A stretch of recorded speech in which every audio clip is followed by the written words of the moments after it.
I will try to give you some frameworks that I hope will be helpful for you to try to differentiate and understand the topic. I think, like, especially in a fast evolving world that is complex, I think frameworks are the things that save us from the insanity of all these news and all these fear of missing out all the time. And then afterwards, I have two very specific case studies I have done with a friend where you can see exactly what we have done, and we got citations. You can see exactly what we have done, and we got mentions. And it is very clear that what I show you as a result, we caused. And if that's applicable for you or not, you decide later on. But I will give you the frameworks to also understand where the experiments that I have shown you, where they strategically belong to. Background, digital marketing, the content. Yeah, I'll send you the slides. You'll Google me if you want to.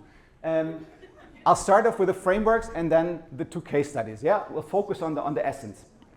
So first of all, I think one thing is important to understand. It's not like the search engines are dying.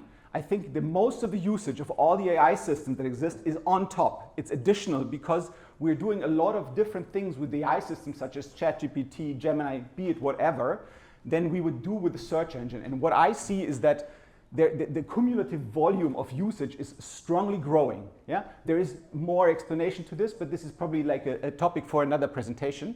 But the other thing that we need to keep in mind is that these things are intervening and they will be harder to differentiate over time because the AI systems use search engines, it's background technology. Search engines implement elements of AI systems more and more, so it will be like more of a fuzzy thing. And what does that mean for us as the marketer? For us as a marketer, it means that the area of pure SEO is probably diminishing to a certain degree, not diminishing because of importance, but it's mixing with everything that comes on top. And GEO does work different.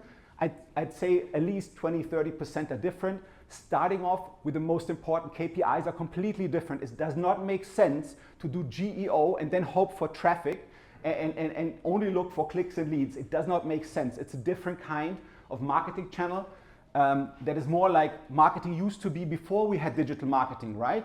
So this is important to understand. And I think, you know, again, there will be more business in this area if it's the same people providing both these services. Cumulative, the industry will grow. And we see that on every dimension. I can see that in services areas, I can see that in tools areas. I mean, the joint spend for SEO tools and GEO tools is, you know, it's really, really up. So the area is one that is growing. And I think to actually grasp what's actually happening, I think we have to think even broader. So on the one end, there's the search engines, and on the other end, I will send you gladly all the slides if you want to focus on the content, but you can take all the pictures you like. No, it actually says what I'm saying on the top, and I'll send you a PDF with all the slides if you just want to lay back and enjoy. So on the one hand, we have the search engines, and on the other hand, we have the AI systems. And what we know for search engines, because we've been playing and toying around with them and working with them properly, we know there's different intents when they are used. And these different intents, they are not only fulfilled in AI systems and in search, but they are also fulfilled elsewhere. So, and this is also like, when I think about intent, this is what helps me differentiate what is happening where. So in search engines, you know, you have transactional navigation, informational kinds of searches, right? But these days, if you look at social media, a lot of information is gained there. People use it to search as well. So sometimes they do information, but they have intents that are totally different than the ones from the search engines, which mean getting inspired or just plain entertainment, like, you know, like TV back then. So AI systems, most of the usage of AI systems does not have anything corresponding to what one would do in a search engine. So most of the usage of AI systems is something else that wouldn't have done with the search engines. This is very important to understand, because otherwise you come up with this moronic idea that the one thing is killing the other, which is not the case. There is an area where there is competition, yeah, in the mid-funnel section for those who like these kinds of concepts. But there's also other, let's say, competitors in the field, vertical searches, right? When I'm optimizing with an Amazon, an App Store, or I'm doing App Store optimization, that's another kind of optimization, and it's also in the transactional area. So right now, the clash between AI systems and search is mostly in this informational area and a little bit in this navigational area. And why is this important? Because if we think, I'm trying to kind of fly from a helicopter perspective down into GEO, then I'm going to dive down into off-page GEO, and then I'm going to show you case studies using this. Yeah? So you hopefully can grasp the picture that I want you to look at. Each of these channels has their own area of organic marketing, right? So SEO works different than social media optimization, but it has similarities. Same with vertical search optimization. If you do App Store optimization, if you optimize your product feed for Amazon, for price comparisons, whatever. And the same with GEO. So there's a strong overlap there. All right. So this is the way I sort in the orchestra of digital marketing opportunities that I have. This is the way I sort GEO. I hope you can follow me and you see the logic in it that I see in it. And maybe you take this and adapt this, and then it's much better and that you like it much better. So then I invite you to do it and then come back to me and tell me what I could do better. Right. So when I think about GEO, and you would ask me, okay, what are the different areas of activity within GEO? I would differentiate mostly 5 of them. This is okay. So there's 3 operative parts to it, and 2 that are more like kind of upfront. So first of all, it doesn't make sense to do anything else before I don't have a proper strategy. So this, and the strategy question is really a problem within GEO. And there's one core topic to it. I don't have a pendant to the search volume that I would have in search, right? I don't know what prompts are actually being prompted and how often. And this is the thing that will annoy us, at least for quite a while, until we probably have ads within the AI systems, and then they will provide us with data of their usage and what prompts are coming, how often, in an aggregated level, and then we will be able to fix this. But the strategy question right now is a fuzzy one, yeah? It has to be answered. You have to know what you're going for. Then next comes the monitoring tool. You use SEMrush or any other tool that does it for you, that works and makes sense for you. And then we come into the operational part.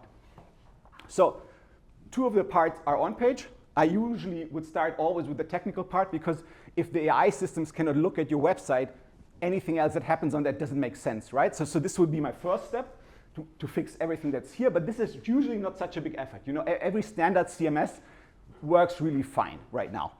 Sometimes there are like some enterprise CMSs that like bloaty, but it's niche cases, yeah? In most times, this is the smallest part of the whole area.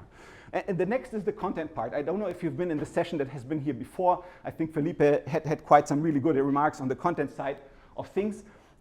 If you are not telling the AI system what you think is important about you, your products, your services, your whatnot, I mean, who else is going to do it? Like, nobody can do it. You should be the best and first source of information about the things that you want to be known for and that you want to be recommended for, right? Otherwise, it doesn't make sense. Whatever happens somewhere else. Okay. Then there's off-page. So anything happening beyond your own website, but it has impact on your success in GEO. Okay. So this is a similar setup like we would think about in SEO, but in GEO, we like to, my friends and I, when we discuss the topic, we usually like to differentiate 2 kinds of different off-page because it matters, and I can connect it also to the presentation that was yesterday over there on social SEO. There is some areas of the web I can have a direct influence on, and others where I can actually control what's happening, and others where others have the control and I need to change it. So what does that mean? So you don't think I'm fantasizing. If I'm looking at my company's social accounts, that's something I can influence, right? I can push the topics that I'm interested in right there, and I can explain, okay, this is what I'm about, this product is good for this service makes totally sense for this person to use and whatnot, right? Same with my own PR statements. If I'm pushing something, I can bring and push the message that I want the AI system to understand about me, my product, my services. Same with that's more like a B2B example, but there's sometimes entries in some kind of B2B directories. Obviously, I can push the first-hand information in there, and then this can be done. So here on this, I'm not sure what I'm going to call it. I'm still fighting with myself. I'm either going to call it controlled off-page or owned off-page. So I'm discussing that with myself. I'm not there yet. And the characteristic here is it's easily something I can easily do. So this is if I'm starting off-page and I'm doing like a proper job, because the case studies, they're fun, but that's not the way I would do it like in a professional context. Yeah, they are for your information progress and for your knowledge progress, but they're not necessarily how I would professionally attempt to try to work this way. I would start here because it's easy. I can control the whole thing. You know, it can be done pretty consistently and continuously. Then there's anything that happens on other people's website where I'm not the boss of what's written there, right? It can be user-generated content. It can be ratings somewhere where people write about me. Of course, I can incentivize that people write the right thing about me, but it's not so easy, right? Same as anything on social media that creators post. Of course, I can do influencer marketing campaigns and then have an influence here, but it's not like they will say one-to-one what I would like them to say. There's always, you know, it's a lot more complex, but this is a big lever. Sorry, I need some water.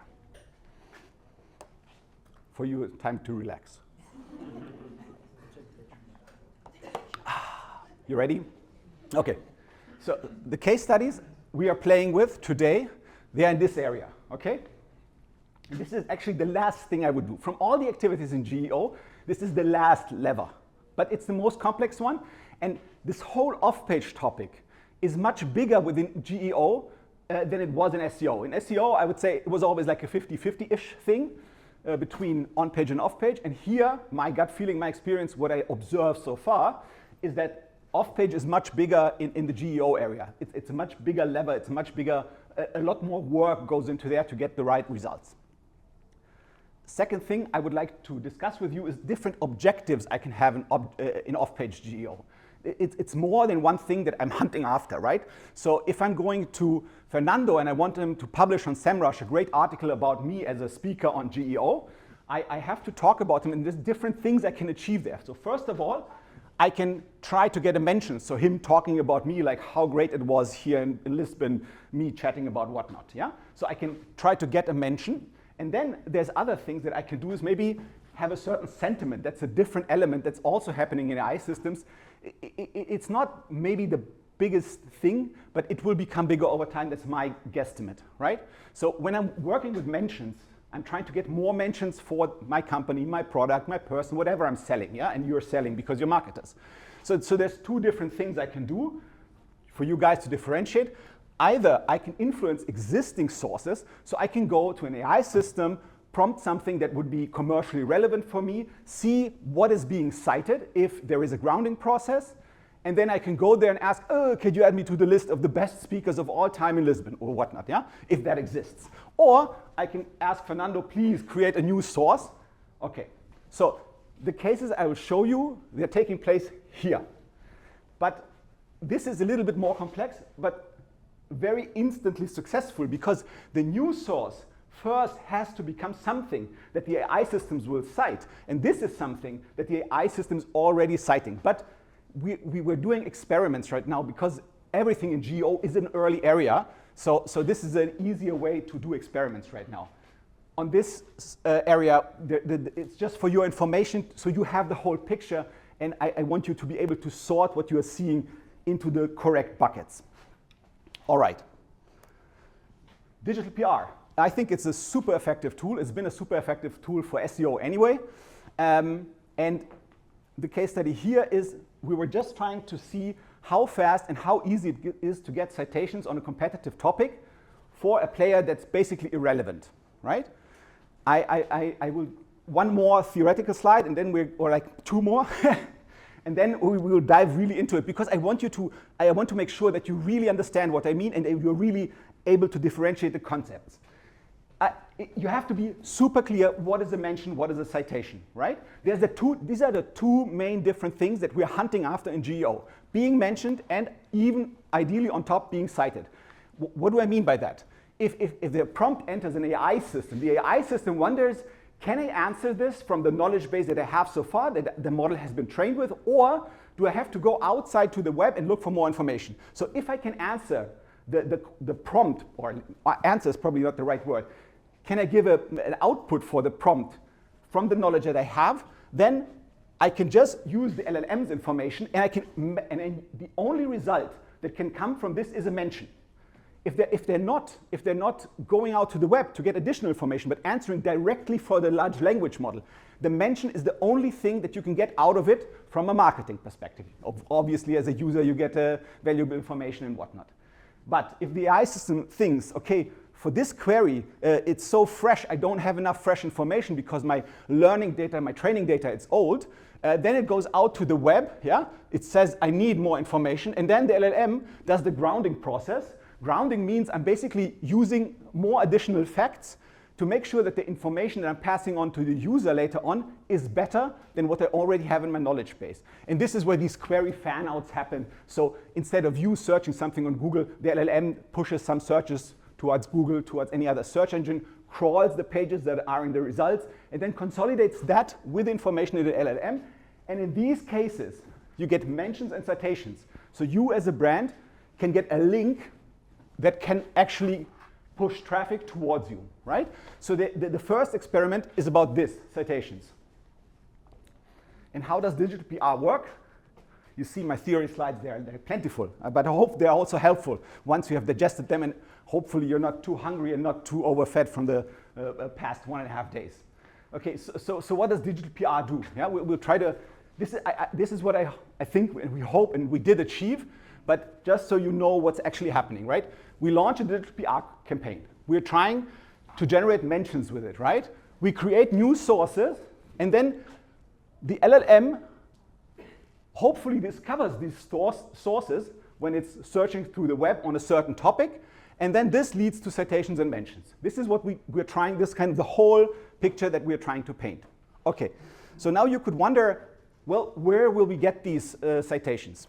And one way to look at it is to see, like this is a study from last year, what kinds of websites are used to become citations. Sorry, too much fun. Got it? Okay. There's a link in the PDF, so you can look at that yourself. That's usually many of the tool providers, they offer all kinds of studies and data. You have to look at some of them, probably not all of them, otherwise you get overwhelmed, but it still helps you structure your thinking and deciding on what to go after. So one of the main things that is cited besides the brands themselves is obviously news websites. Okay, so this is what the digital PR campaign would aim for. And we took a moronic affiliate website that has of no importance, nowhere on no topic. It's just like basic articles about something with dogs. Yeah, it's German in this case. And what we did is like a proper quantitative PR study. We asked the information of nearly 400 cities in Germany and compiled the data, made interesting graphs out of it, and then reached out to news outlets. And it was quite successful. It got clippings 33 times. Bild is the largest newspaper in Germany, like one of the biggest websites in Germany. T-Online is the largest provider of mobile phones, and thereby, because they're pushing you towards their content, they're also a large content portal, and so on. And of course, what happened when you were looking for anything about dog tags, suddenly in each of the AI systems, this is just one exemplary, we would look at several prompts we were tracking. You see two kinds of citations. First is direct citations, so citations leading actually to our website that we used for the experiment, and indirect citations. So even in citations, I have two things to differentiate, direct, indirect. Here's again, mentioning the study, mentioning the kind of company we were trying to promote, and it's plentiful. So basically, we swamped this area, this topical area with this campaign, and we're able to kind of capture a lot of attention on the topic. Yeah. Again, we were not trying to hit any commercial goals. This is experiments are meant, you know, we're fighting against the black box. It's not anything unusual. We've done it in search engine optimization since, I don't know, 27-ish years. So we have a new black box to fight against or play with, whatever you like, whatever fits the concept of your work and motivation. Here we have a new black box that's even bigger and even blacker. So experiments are my way into it to understand how it works and how it can be done, right? So very clear how we got citations, yeah? And this is something people are hunting for. Yes, sure. Did you pay for publication? No. It was so proper digital market, just so seeded, yes. Okay. There was one thing done, which is a little bit more effort, but I haven't explained it. the study has a general aspect to it, but then we went for local publications that are just in one area, and then we did like modify the content more localized. So it's more important to them rather than the general study. So you say, okay, your city in comparison with all the other cities, right? And this is the pitch. So the pitch is quite attractive to many local publications. Okay. I'm standing between you and lunch. I hope you're not hungry. I'm not in a rush. Okay. Okay. Second case study. This one is even more fun.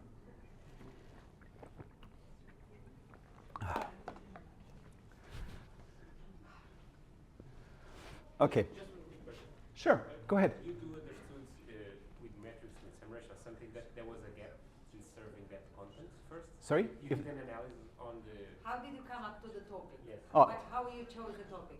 Just something that was changing, and we thought, okay, this could be a topic. This is newsworthy. You didn't do a thorough No, research, no, data, blah, blah, no, blah. This is no, the topic. no. We just wanted to come up with a topic. We knew there's regional differences, so we generated some ideas for some topics and then just picked one that sounded okay. And for digital PR, it often works very nicely if there's something that you can regionalize. Should I put the jacket on because it looks better on the picture? No. Right. Second case study. This is about manipulating mentions, so a brand being mentioned. And in this case, you will see it's too easy and it's too annoying, and you make of it what you want. Right. Okay. When we look at what is typically, if we look at like a certain area and we look at the types of websites that are mentioned, yeah. If I'm looking for, let's say, dog food, yeah, only 13% of the websites that are used as citations are actually the brands themselves, and most of everything is happening beyond my own website. This is what I need to do. So most of the work that I have to do in order to have good GEO results, this is another study by Aerops from October last year. Most of the thing that I have to do is on third-party domains, right? So if I want to get mentions for something, I have to go beyond my own domain. And you will see we were like, yeah, we were not nice in this experiment. It's very clear that it shouldn't be done and shouldn't work like that. Then we look, obviously, like what kind of content types work. And you have this one fashionable type of content that has kind of exploded in the last 1.5 years called listicles. Listicles is basically like just a comparison list, like me writing down, okay, these are the top 10 digital marketing conferences in Europe, and then I'm listing this one on top, of course. Right, this is a listicle, and here Profound is another tool provider. They looked at like nearly 200 million citations and analyzed what content type it is. And many they weren't able to map everything. They were only able to map to some standards around about 60%, but I still think it's representative enough. The comparative lists are something that AI systems really like in commercial context, in the decision-making process, like which product I will probably choose. And others are blogs, shops, homepages, communities, whatnot, right? Okay, so what we did is, my friend, his name is Mateos, and we came up with a matcha tea called Matchateos. And of course, yeah, if you would Google it before we started the whole fun thing, there was no result for it. So we wanted to make sure that we are aware that whatever we do, we know we caused it because it didn't exist before, right? And there is no website for this. There is nothing for it. No on-page, nothing. So there is no website for this tea, and we didn't build one, okay? So what we started monitoring, we started monitoring highly relevant prompts for a real matcha tea brand, right? Which is the best matcha powder, which is the best value for money matcha, which is the test winner matcha, which matcha is the best. So as a proper matcha tea brand, you would want to be listed there, right? So this is highly relevant. And we put that in a prompt tracking tool, and obviously Matchateos, no wonder, is not showing up anywhere, and the range where the others are is quite broad. There's one that's like a little bit of an outlier, and the others are here around 15%, meaning in this, like each of these brands, let's say this brand here, is mentioned in 20% of the answers that come back from the prompts that have been tracked. This brand has been mentioned, so every 5th time. And the problem is with prompt tracking, it's a super complex topic, but I don't want us to kind of be sidetracked. But the problem is you ask the AI system one and the same prompt, it answers two different answers in each of the iterations that you ask it, right? So it is fuzzy, it will stay fuzzy, at least for a long time, I think. So this wobbly thing, to see that when you're tracking the results of your GEO campaigns is something very natural. Okay, what we did then is come up with listicles. Listicles basically, okay, we acted as if this is a test of different matcha products, and each time our fantasy brand was one of the top 3 results. I think we varied one time first place, the second place, and third place, and then we mixed up the rest, like really wildly. And then what we did is we placed 3 different listicles like such on 3 different websites. And how did we choose the websites? Actually, they were not on topic at all, but we saw that these websites have like a narrow target group, but they're regularly used for citations for some area, for some topical area that wasn't connected to matcha tea at all. I don't like matcha tea, to be honest, but that's a different topic, right? So we published these 3 articles, right? And if you would then go back to the search engine, yeah, the only thing that you can find in the topic were these 3 articles that we placed. Okay? That's all that there is.